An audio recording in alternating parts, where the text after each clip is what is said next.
Yeah. Wow. Okay. Take 5. No, I'm joking. You're not gonna do me. You're not gonna do. What's up, y'all? What's good, you guys? It's your 2 favorite bras of Christ. 2 favorite brides of Christ. On the mic again. On the mic again. The godly gangster gang. Godly Gangster Gang. Christian gangster. Christian Gangster.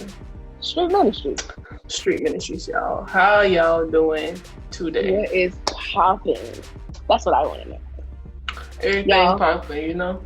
Butts I mean, popping. based on what Ankles we see popping. today. I was just about to say, butts popping, ankles popping, Messages popping.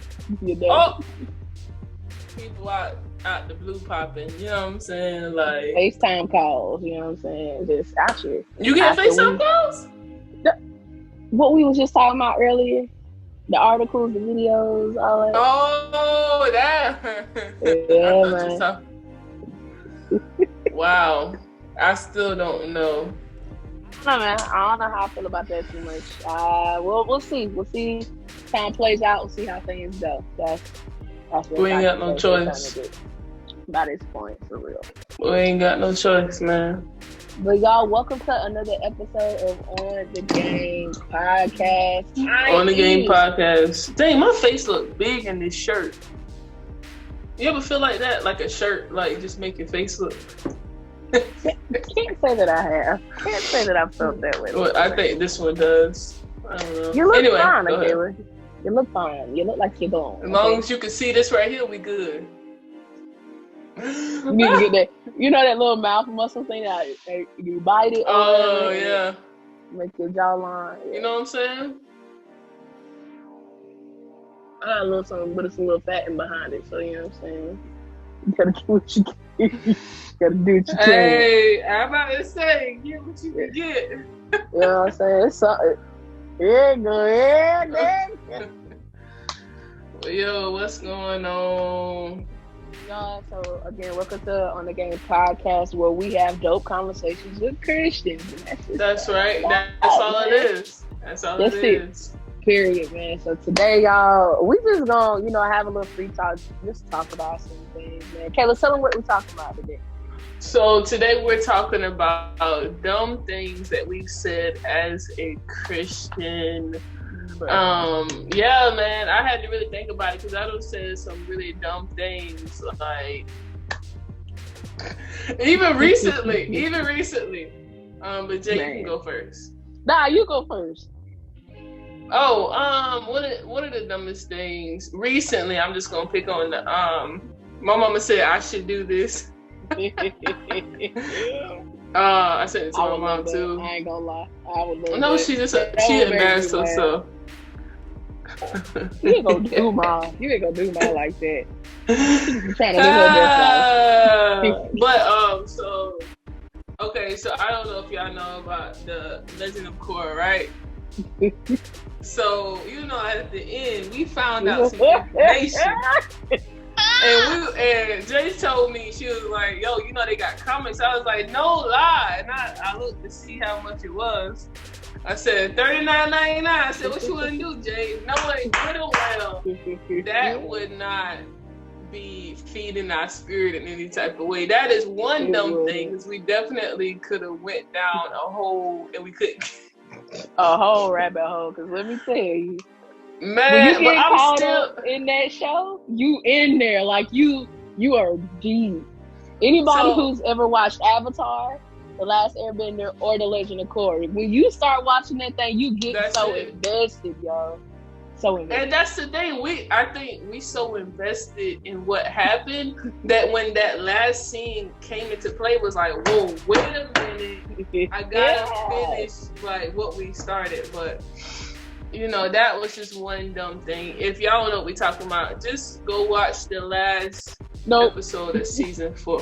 I ain't gonna tell them. They gotta know what we're talking about. Listen, if they go and watch it, then they might be in the same position we in currently. But they ain't gonna know what we're talking about. It's like walking, treading over water, and we don't even know what part of the sea that you're in. Just tell them. You're not gonna tell them because not everybody watch Legend of Korra. Not everybody gonna sit and watch all of the seasons to understand what's going on. Okay, go ahead then.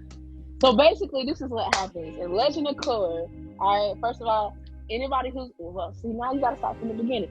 All right, this is a sequel to Avatar: The Last Airbender. Yeah. Okay, so in the Legend of Korra, this is the new Avatar. She's a waterbender. Okay, but of course, with the whole Avatar series, you have to master all 4 elements, being water, fire, air, and earth. Okay. So, in the last season, in the last episode, throughout the entire series, there's another girl named Asami who, like, her and Korra are essentially friends, okay? They've never really ever been enemies, but they did like the same guy at one point in time. Mm-hmm. They both had their relationship with him, and it ended. Well, in the very last episode that is televised, they leave Earth and go to the spirit world together. However, when they leave to go, how they do it is very suspect. And I told Akela was talking to me about it. She asked me had I watched it. I said, well, no, I just went and read what was going to happen.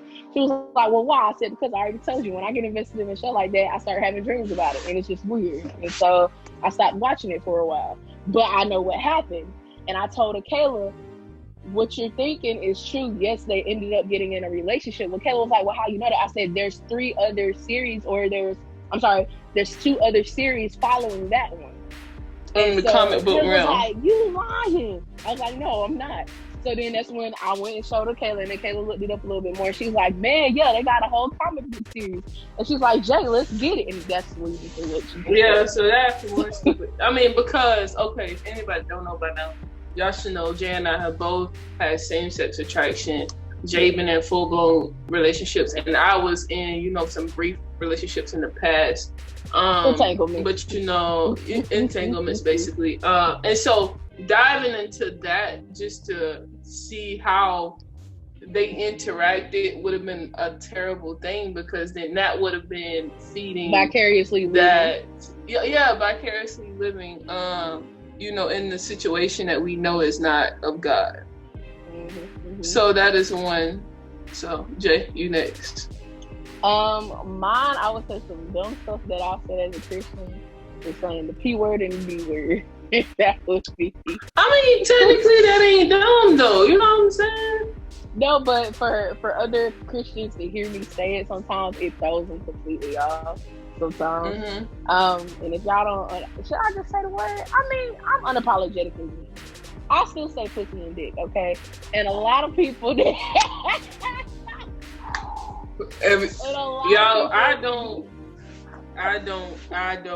can't. Like, I don't cuss or nothing, but that is one thing that I do say still. And for some people, it really throws them off bad. And like I told somebody, I said, that's probably the only vulgarness outside of the rawness and how I say stuff. That's probably as vulgar as it gets. But right now, I mean, it's when you get older, ain't no telling. Oh yeah, man, ain't gonna be no filter when I get older. I'm probably still not gonna cuss like that, but still, you might not, but I don't think I'll ever cuss again, because the way there's a taste that comes from my mouth when I do it, and a conviction that comes over me that I just can't do. So I don't think I would. That makes sense. And to God be the glory, because if y'all knew me before, anyway. But so that's when I mean, to me it's not dumb, but to see how it affects others when I say it makes it feel dumb for me. So yeah, that's probably one. What about you? What another dumb thing that I've said as a Christian is that I wish I would have met Jesus later on in my life.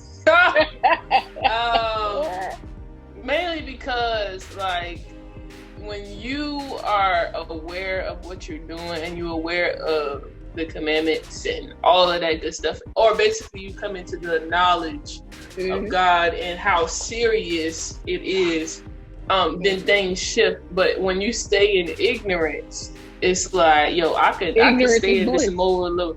Yes, and that's a literal thing. Like, to not know, it gives you a sort of freedom in a bad way, because you're not convicted. yeah, like you have freedom in the flesh where you're not really convicted like that, or it just gives you kind of like leeway, because once you know the knowledge of God, like again, we've been saying this, you are accountable for the things that you do after you come to the knowledge of God. That's a fact. I mean, that's scripture. Yeah. So, but I mean, I ain't gonna lie, I still say this from time to time. Be like, yo, I wish I ain't know God. Like, I like, he could just wait a couple of more years, man. I need to get it in a couple of more times. You know what I'm saying? Bro. But yeah, but when it might just be a thought or two, but at the end of the day, I know it wouldn't have been beneficial for my spirit, and it wouldn't have been beneficial for other people that were looking at me as an example. Because me delaying my yes would have maybe delayed someone else's yes. And so, yes, in the moment you think in your flesh and you're like, oh man, I wish. But at the end of the day, I'm still able to be grateful for still coming into the knowledge of God. Absolutely. I could definitely agree with you there. I ain't gonna lie, I've had some moments where like a memory will come back from back then, and it's like, dang, I should have enjoyed that a little bit more, because now I can't do it. It sounds bad, man. It's true, man. And I think another thing I would say that I probably feel like some dumb stuff that I've said was, man, if I could roll up right now, I sure would. That's probably another dumb thing that I've said. You said what? Say it one more time. If I could roll up right now, I definitely would. That's some dumb stuff. Oh, yeah. Yeah. Like, when you just really going through some stuff, and it's like, man, like, for me, when I was going through stuff, Black and Miles was my go-to. Like, especially, like, after, like, leaving Winthrop and everything. So, I remember it was one day I was with Asia and Marcus, and we was riding down the road, and I was going through it real bad, and I went and bought 2 of them. And she just kept riding me about it, yo. She was like, you don't need that. You shouldn't do that. And she just kept going on and on. I said, if I throw this out the window, you're going to owe me money. kept on. I said, fine, but I threw them out the window. And I haven't brought. Did she give you your money back? Heck no, she didn't give me no money for it. Heck no, but I feel like $1 and some change. Facts, but I was thankful though in that moment, because even if we're in different places spiritually, I still appreciate the fact that she held me accountable to not doing that anymore. And sometimes when you're so deep in, sometimes I ain't gonna lie, even as a Christian, sometimes we say stuff we don't mean in the moment. It's like, man, I wish I could do this, or man, I wish I could go back and do that, or man, I wish I could go and experience this. But it's like, and at the end of the day, if we really went and did that, how would our spirit feel at the end? We would feel like Bud, like straight dookie. You know what I'm saying? So it's just like, no matter what we say, at the end of the day, we know we ain't gonna go do it. You ain't never lie about that. And which leads me into kind of like what you were saying about how you wish you did something. I've said it before, even when we was in the other apartment. I would say things like, I wish I would have tried this, because of the curiosity. So I haven't explained it fully, but I haven't done nearly as much as Jay has done. But because I haven't explored that avenue, it used to be, well, dang, like I wish, and so that curiosity would just fester in there sometimes, to the point where I would have dreams. I would really like think about these things daily, and it would start to get to me, because I'm like, yo, I know I'm not supposed to be thinking like this. And it would be like a period of time where it could be like a week or two, where I'm literally like trying to get rid of these thoughts. And yeah, you know, like you're trying to purge yourself from the Holy Spirit, because it's like, Lord, make this go away. Exactly, because it's serious. It's not a comfortable thing. So yeah, man. So saying that I wish and all that good stuff, but it does, like I said, it doesn't benefit the spirit. If anything, it kills your spiritual side, and it only lets your flesh grow even more. That's why, like, when it comes to any type of sin that you may have indulged in, I personally, this is just me. I, for one, cannot be the one to say I'm going to wean myself off of something. No, because at that point you're still feeding what's holding you back from you meeting God where you need to be. Mm-hmm. So that's why, like, I try to get rid of it as fast as I can, because the longer it stays there, the longer my flesh is going to try to hold on to it.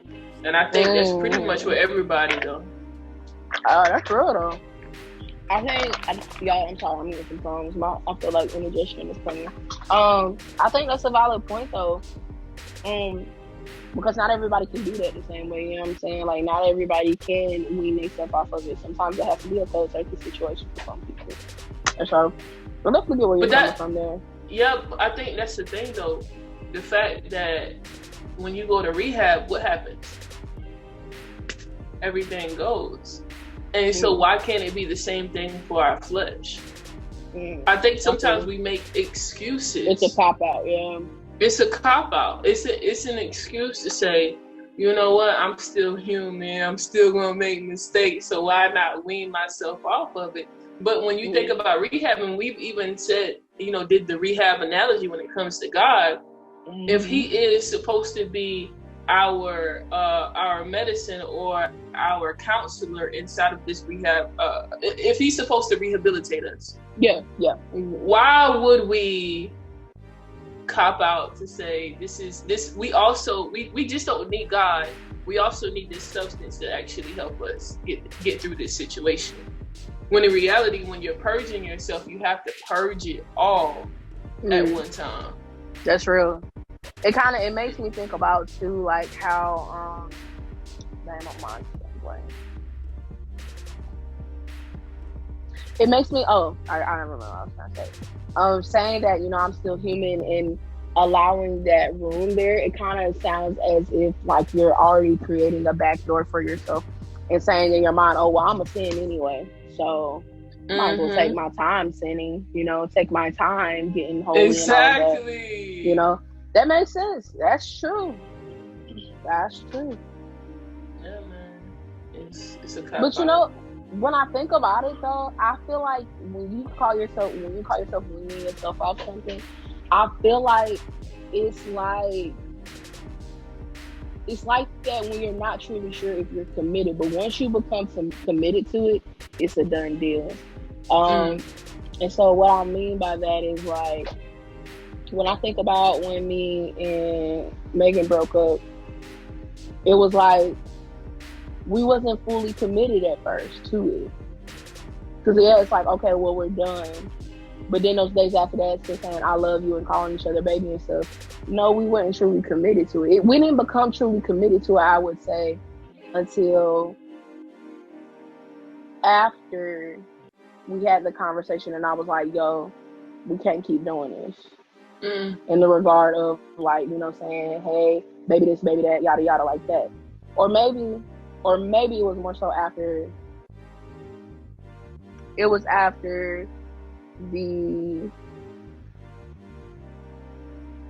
what is that the hotel? The first hotel? No, yeah, after the first hotel. It was after the first hotel, I would say, because then after that, that's when it was really like, hey, we gotta stop, like, just gotta chill. But at that point, that's when I would truly say that that's where the true purging started taking place. Because it was like, I don't want to keep calling you. Like, I don't want to continue to have conversations, baby this, baby that. Like, if I'm truly going to get with God, I really want to get with God. And vice versa for her. And so that's when I really feel like, I think it's a dedication thing. Ultimately, to get to the point, it's a dedication thing. The weaning thing is, okay, I'm not truly dedicated. This is something that I want to do, but I'm not dedicated yet. I'm not tired of being tired yet. But when you're tired of being tired, that's when you will do all that it takes to get away from it and to stop it. Yes, I think... Go ahead. Go ahead. No, go ahead. Go ahead. Go ahead. Pal, go, pal, go. Seriously. Will you making that face? Go ahead now. No, go ahead, because I don't forgot.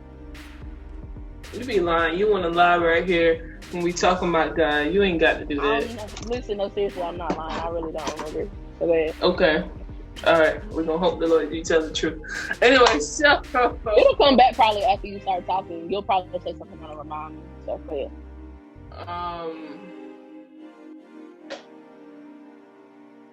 Darn, you don't forgot now too? That's why I'm like, never mind. It was a really, really good point. What was you saying? Basically talking about weaning off and how true dedication is when you're tired of being tired, no. Weaning off is when you're not dedicated and the full willpower isn't there to actually want to do it. But when you're not tired of being tired. But the true dedication, the true cold turkey moment takes place when you're tired of being tired. You want to get away from this and you want to actually stop doing what it is that you're doing because you see that it's breaking the Lord's heart. Right. So what I was going to say was I wanted to hit on the tired of being tired thing. And I think too often we are so willing to fulfill the emptiness with our sin, or we want to fulfill the emptiness that comes with our sin so fast that we don't relish in what tired feels like, or we don't identify what tired means. So for instance, I'm gonna give a quick example. When I was, having sex in my relationship and stuff like that, what I didn't realize was that after we did the act, I felt empty. There was still, like, in the moment, before the moment, it feels, hey, you good, you in love.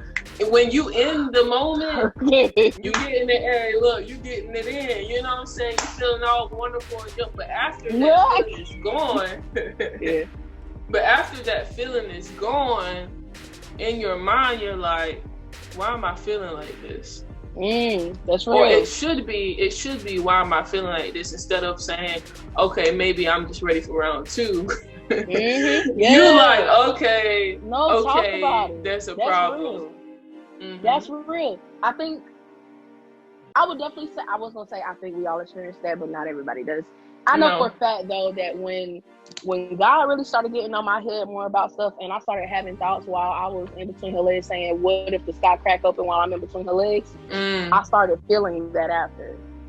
And I'm just like, okay. And I'm just pushing it to the back of my mind and just continuing to do whatever. And like, okay, round 2. Like, legit, round 2 to get my mind off of it. So that's real.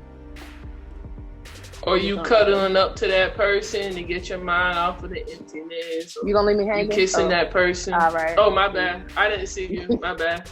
I'm really, I know the people over there, they're probably like, ooh. But yeah, man, that's so real. We have to be willing to sit down and think about how we feel after the act. And it's not just sex. It could be you using some type of drug. It could be you drinking. It could be you watching porn. That porn situation, y'all. I had an issue with that. I had a true issue with that. Yeah, and so again, in the moment, you're like, "Ooh, let me just get this thing off real quick, and I'm good," right? But after you finish with that, it's like, I really shouldn't do that. It wouldn't even worth it. But at the same time, it's like a reoccurring thing. Once you do it, you got to continue to do it. Because if you do it in one day, you're like, well, shoot, I done did it for the day. I might as well continue to do it until the next day. And then it becomes that. Then it's like, oh, man, next week, I start fresh next week. Next thing you know, you've been watching porn for a whole month. That's real. It's real. And it's because it's an addiction, take the time. Yeah, it's an addiction. It's an addiction for sure. But one thing I will tell you, and I don't know if anybody else can feel me on this, and you probably can, but I don't know if other Christians who've ever dealt with that. But I remember when I used to watch porn and then would masturbate, I would feel so empty and terrible afterwards that now at this point, I haven't done it in years at this point, nor have I watched porn in years. But I'm so excited for when I get with my man and he make me bust a nut and it's holy. I'm so So somebody on here probably like, why is Jay saying this? But I'm so serious. I'm so excited for when I can have sex and it be considered holy. Like, I'm ready. You get what I'm saying? A holy nut versus a holy nut. One for the kingdom. You know what I'm saying? Bro, yo, that's so real. People that don't want to be honest, but I'm so serious, yo. Like, I can't wait to bust a nut and feel good spiritually after doing it. Because you ain't gonna feel guilty afterwards. That's the thing. You won't feel guilty, or you shouldn't, because I can't say necessarily that you want